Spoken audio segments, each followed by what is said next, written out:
I'd never expected a letter from a law firm to change everything. It arrived on a rainy Wednesday afternoon, the kind of day that forces you to sit still, listen to the sound of the rain against the windows, and do nothing but think. The letter was simple, but those words felt like a punch in the gut. My grandfather had passed away a month ago, and now, the property he'd fought for, the one he'd built with his own hands in the mountains, had been left to me. Mr. Reeves, we are writing to inform you that, as per your grandfather's will, you are now the legal inheritor of his estate, including the property located at Pinewood Ridge. Pinewood Ridge. That cabin, my grandfather's cabin, had been my refuge for as long as I could remember. The place held more than just memories, it was a symbol of everything he'd sacrificed for his family. He had always told me stories about how he'd built it from the ground up, how he fought against the odds, and how much he'd loved that land. It had never been just a house, it was our family's legacy. I'd spent countless summers there as a child, running through the forest, playing near the creek, helping my grandfather with small projects. It was where I learned the values of hard work and perseverance. And now, it was mine. But when I drove up the narrow, winding road to the cabin, something felt wrong. The familiar scent of pine trees mixed with the crisp mountain air, but as I rounded the last bend, I saw it: construction. Big machinery. A bulldozer. Workers in hard hats laying down foundations not far from my cabin. My heart sank. This wasn't supposed to be happening. My grandfather had always fought to preserve the natural beauty of this land. This couldn't be real. Before I could even process what I was seeing, a loud SUV sped down the road, kicking up dust behind it. I stopped the truck and got out, my eyes narrowing. Out stepped a woman in an expensive suit, clipboard in hand. She walked with purpose, as if she owned the place. I didn't recognize her at first, but when she spoke, I knew immediately who she was. Mr. Reeves, I'm Lana Prescott, President of the Pinewood Estates Homeowners Association. I need to inform you that your property does not conform to our community standards. I blinked, trying to make sense of what she was saying.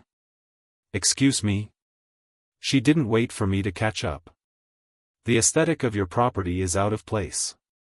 It lowers the property values of the neighborhood. You either comply with the HOA's guidelines or you'll face legal action. This is your first and final warning. I felt a wave of confusion and frustration flood over me. I don't think you understand. This is my property. My grandfather's property. It's not part of your HOA. She smirked, an air of superiority dripping from her every word. Property boundaries don't matter when it comes to community standards, Mr. Reeves. You've been given an opportunity to correct this situation. If you don't comply, the next steps will involve legal consequences. I stood there, stunned. The audacity. The betrayal. I couldn't understand how she could just show up, act as though she had the right to dictate my life, my family's legacy. But I kept my voice calm, forcing myself to remember what my grandfather would have done in a moment like this. I'm not going anywhere. And neither is my cabin. She tilted her head, an almost amused expression on her face. You've been warned. As she turned and walked back to her car, I stood there, feeling my chest tighten. I had no idea what I was up against, but I knew one thing for sure: I wasn't about to let anyone take what belonged to me. Not without a fight. I stood there, staring at Lana, trying to process what had just happened. She didn't look like someone who had just been told no for the first time in her life. The smugness in her voice, the way she carried herself. It was like she was used to having everyone bow down to her. You can't seriously think you can just show up and tell me what to do with my own property, I said, keeping my voice as calm as I could, despite the anger boiling beneath the surface. Do you even have the authority to make demands like this? Lana didn't even flinch. She looked at me, a smirk tugging at the corner of her lips. Authority? She let out a soft laugh, almost a scoff. I represent 47 families in this community. 47, Mr. Reeves. And they all agree your property is lowering the aesthetic value of Pinewood Estates. I could feel my blood pressure rising. This is my family's land. My grandfather's land. It's not part of your little HOA, and it's certainly not up for anyone to decide what I do with it. She looked at me like I was the one out of line. It's not about what you want. It's about what the community wants. You're the one who's disrupting things here, and if you don't comply with the standards, we'll take action. That's the way this works. Before I could argue, she straightened, pulling out a sheet of paper from her clipboard and flipping it over. You have 30 minutes to pack up and leave this property, or we'll take immediate legal action. This is your final warning. Her voice was as cold as steel, and she didn't seem to care one bit about what I had to say. My mouth went dry. 30 minutes? You've got to be kidding me, I muttered. Lana didn't respond, just turned her back and started walking to her car. The two men in black vests followed her. I felt like I was in some sort of dream, but I wasn't going to back down. Wait, I said, stepping forward. My voice shook, but I stood firm. You can't just walk in here and give me 30 minutes. This is my land. My grandfather's legacy. You think you can just take it? She paused, glancing back over her shoulder with a chilling smile. I'm not taking anything, Mr. Reeves. I'm just giving you a choice.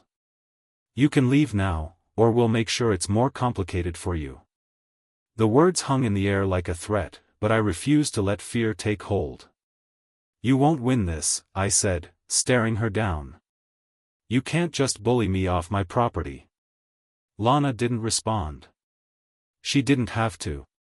She just climbed into her black SUV, and the men followed her, both of them shooting me looks as they piled in. I stood there, my chest tight, feeling like someone had knocked the wind out of me. The sound of the SUV's engine faded as they drove away, but I was frozen, still standing on the property that was supposed to be mine. The weight of the situation hit me like a wave, and for the first time, I felt small. This wasn't just a matter of property, it was a battle for my family's history, for the land that had been passed down through generations. And here I was, about to lose it to people who didn't care one bit about any of that. I didn't know how, but I was going to fight. I had to. I sat at my kitchen table that night, staring at the pile of papers in front of me. My grandfather's old documents. I wasn't even sure what I was looking for, but I had to find something, anything, that could help me understand what was really going on. It didn't make sense. How could Lana and the HOA have so much power over my land? How could they just show up and throw threats around without any real basis? I picked up an old deed and ran my finger across the faded ink. My grandfather had poured his soul into this place, he'd fought for it. Hell, he had fought for the land, for the community, for everything it represented. There had to be something I was missing. This wasn't just a fight over aesthetics, or property values, it was deeper. I could feel it in my gut. I had an uneasy feeling about Lana, like there was more to her than just a power-hungry HOA president. It didn't take long for that suspicion to turn into something more concrete.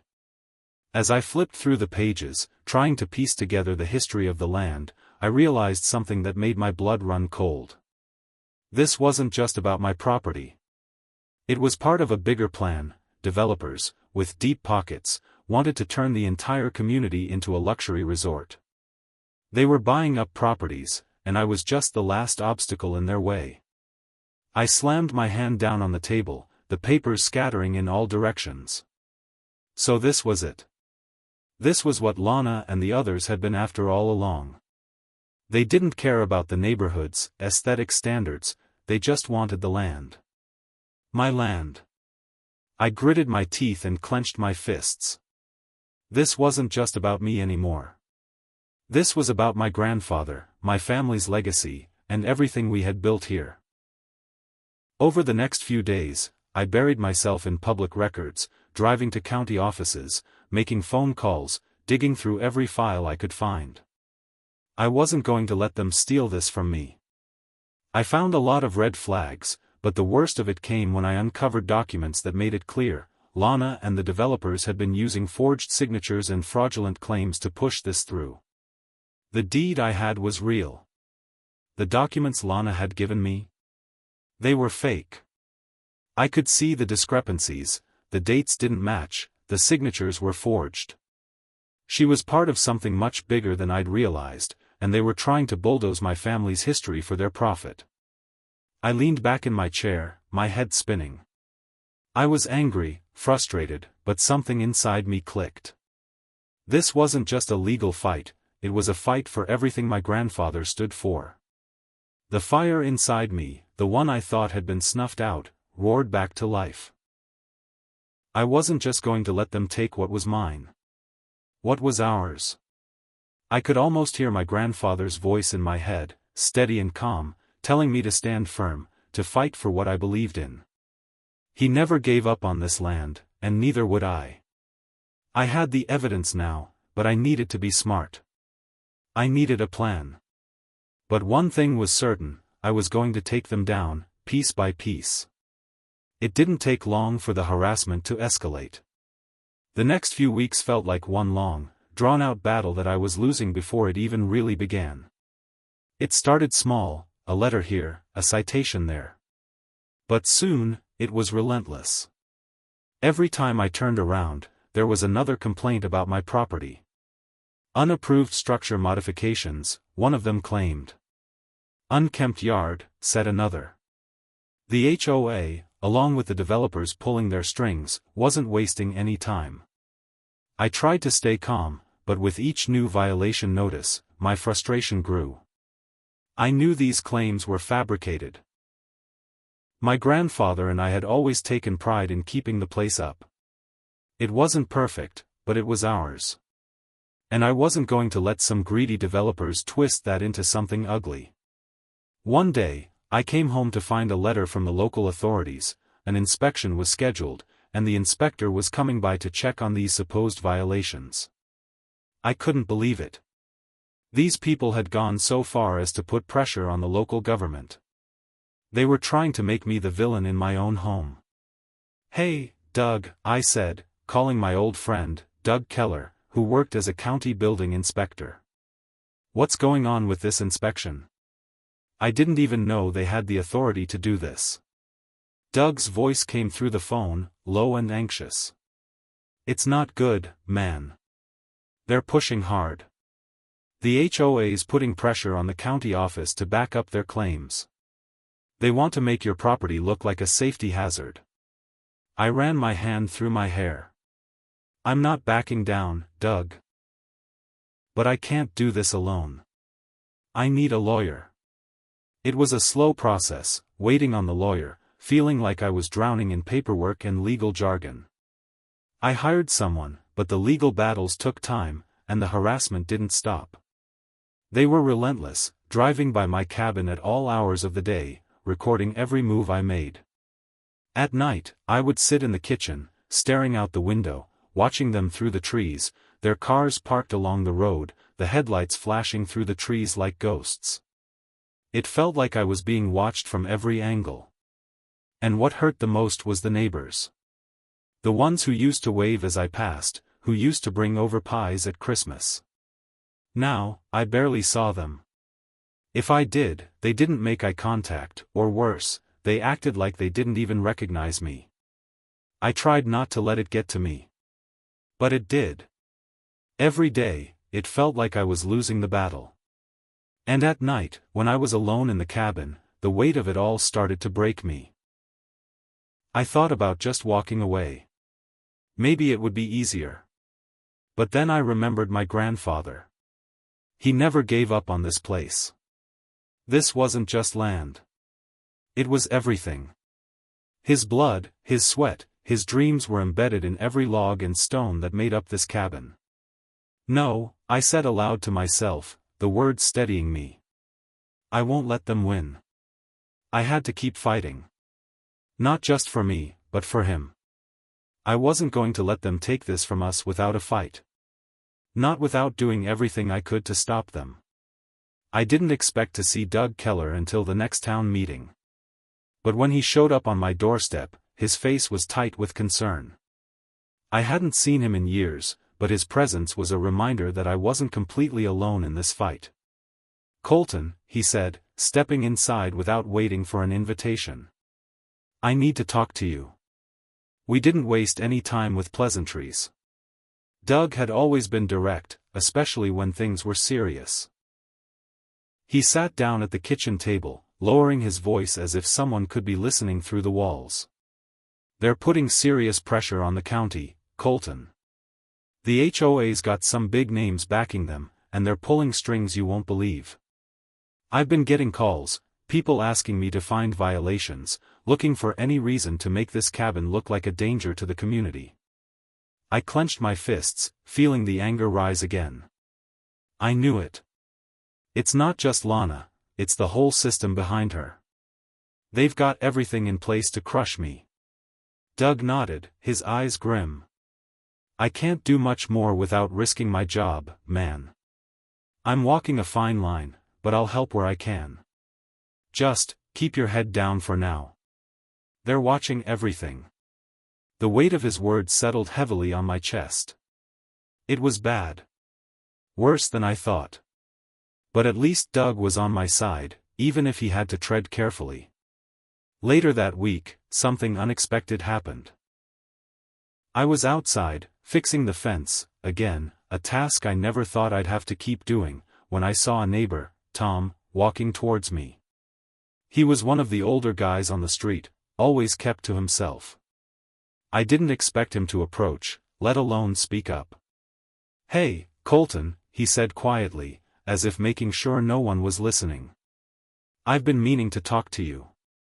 I raised an eyebrow, confused. "About what?" He looked over his shoulder before lowering his voice. "Lana Prescott. She's been pushing people to sell, you know? I don't think you're the only one she's after." I froze. "What do you mean?" Tom shifted uncomfortably. "I got a letter from her a few months ago. Told me I needed to fix some property issues or face fines. Same thing she's doing to you.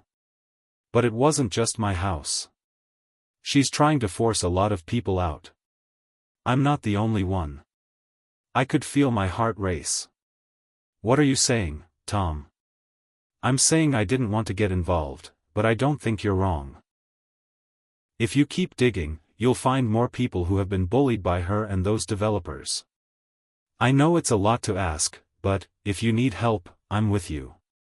That was the first crack in the wall.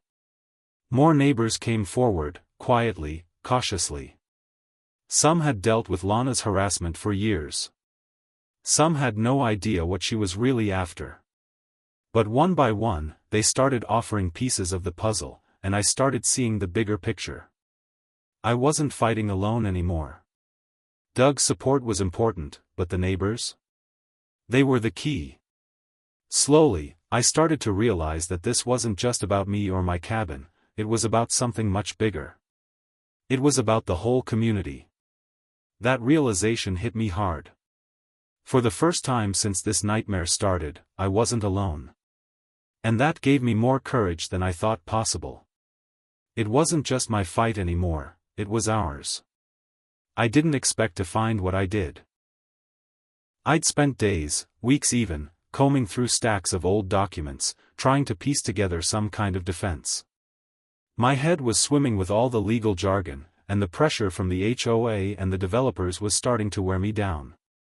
But then, one night, as I went through a box of my grandfather's papers I'd never gotten around to looking at before, there it was, a land agreement. At first, I thought it was just another old contract, maybe something irrelevant. But as I scanned the details, my heart skipped a beat. This was it. This document, signed by my grandfather and the original landowners, explicitly stated that the land surrounding my property was exempt from the HOA's jurisdiction. Not only did it give me legal standing, but it also showed that the developers had no right to acquire the land. No right at all. I couldn't believe my luck. This was my trump card. The document was old, yes, but it was a clear proof of ownership and rights. Rights that Lana and her backers had ignored. I felt a rush of adrenaline. I wasn't just fighting for my family's legacy anymore. I had the evidence that could expose Lana's entire scheme. The next town meeting was coming up, and I knew this was my chance. I contacted my lawyer and told him everything. We were ready to present the evidence. It was time to take this fight public. When I walked into the meeting, the room felt like it was closing in on me. The community hall was packed, and the tension in the air was thick. Lana was sitting near the front, looking confident as always, clipboard in hand. I could feel her eyes on me as I walked up to the podium, holding that piece of paper like it was the only thing keeping me grounded. I cleared my throat, the sound of it echoing in the room. "I've got something I think you all need to see," I began, my voice steady but carrying. "This document proves that the land you're trying to take from me doesn't belong to you, and it never did." The murmur that ran through the room was almost deafening. Lana's face twisted in disbelief, and I could see the panic starting to set in. I continued, pointing directly at her. "Lana Prescott and these developers are not only lying to this community, they're trying to steal this land. They've been operating under fraudulent pretenses. And this," I slammed the document on the table in front of me, "is the proof." The room went dead silent. For a moment, I didn't think anyone could breathe. Lana stood up, her face a mask of anger, but I could see it in her eyes. She knew she was caught. The truth was out, and there was no going back. I let the silence stretch, letting the weight of the moment sink in. All the emotions I'd been holding back, anger, frustration, fear, flooded over me. This was it. I wasn't just protecting my property anymore. I was fighting for my grandfather's legacy, for the truth, for everything that mattered. As the reality of the situation set in, I felt a surge of something I hadn't felt in weeks: relief. Justice was finally within reach.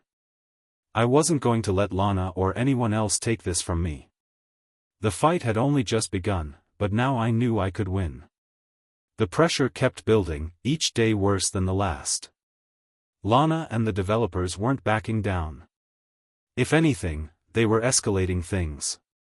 I'd receive letters almost daily, warning me of more legal action, threats of massive fines, and the possibility of forced eviction. It felt like they thought I'd cave, just another obstacle for them to bulldoze. But I wasn't backing down. Not now. Not when I had the truth on my side. I spent the days leading up to the town meeting gathering everything I could. My lawyer helped, but most of the work fell on me. I couldn't wait for the courts to act, this had to be public. The community needed to see the truth, and I was going to make sure they did. The town meeting was packed. The energy in the room was thick, a mix of curiosity and suspicion. I could feel the eyes on me as I walked to the front, carrying the stack of evidence I had. But this wasn't just about me anymore. It was about everyone who had been manipulated by Lana. It was about everyone who had been too afraid to speak up. I stood at the podium, looking over the room. I've been given 30 minutes to leave my home, but I'm not going anywhere. Not without a fight. The room was silent, everyone waiting. What I'm about to show you is the truth. It's time you all knew who's really behind these threats. I laid the documents out for everyone to see, the falsified signatures, the bogus land agreements, the coordinated pressure from the developers.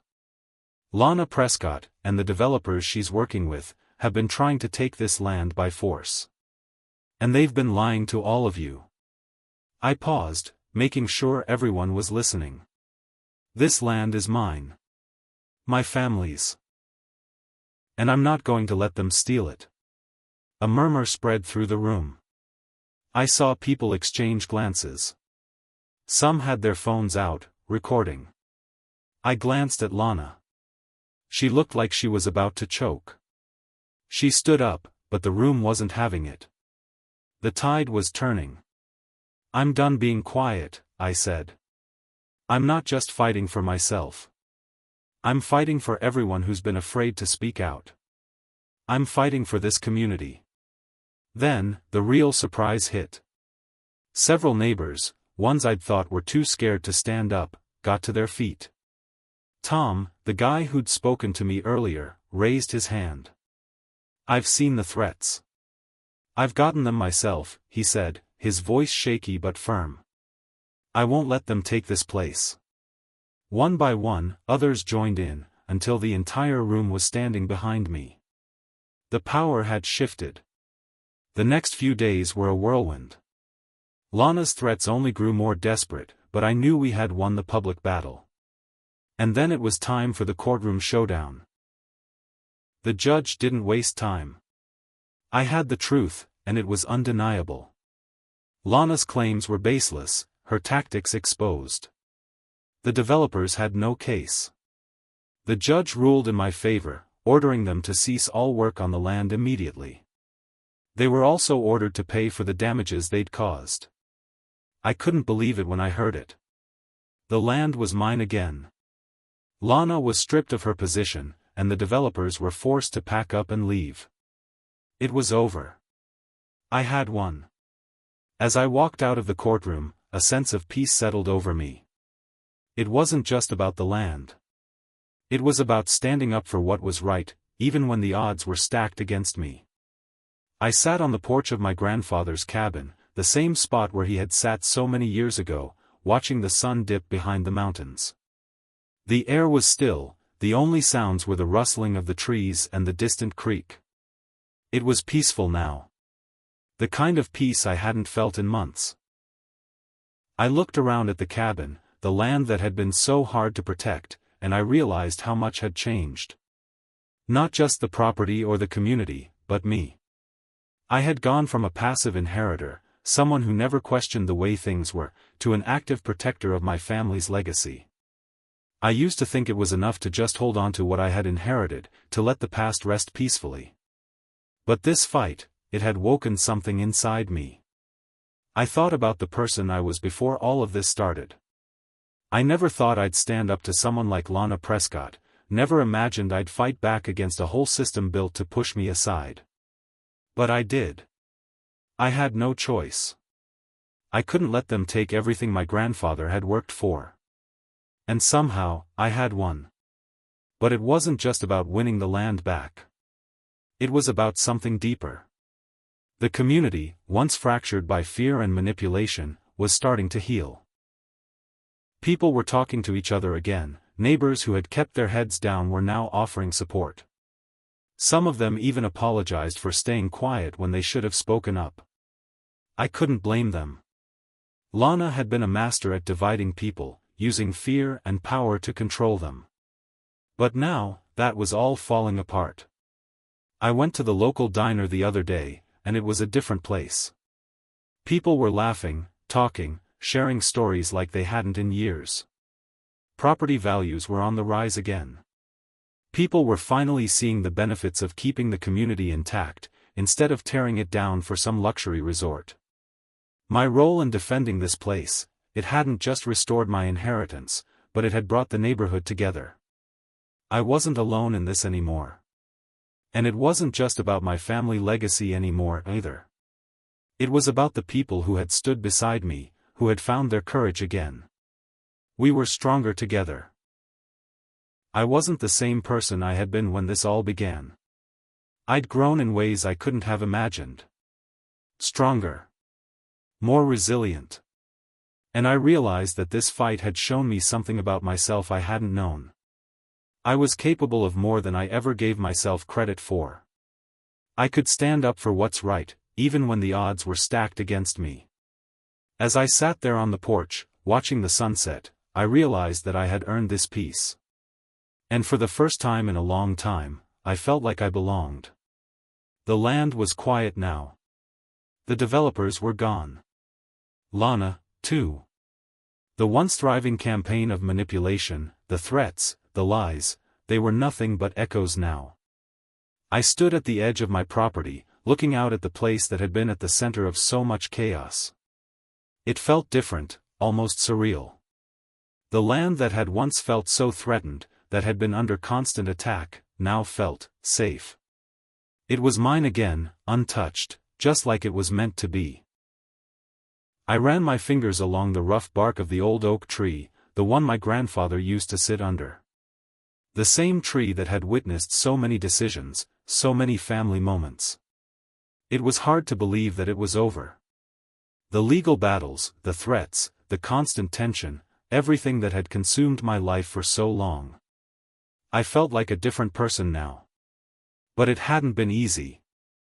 The emotional toll was heavier than I'd ever imagined. There were days when I didn't think I could keep going. The fear of losing everything, of being forced out of my own home, it weighed on me. But every time I thought about giving up, I remembered why I was doing this. It wasn't just about property or wealth. It was about standing up for what was right.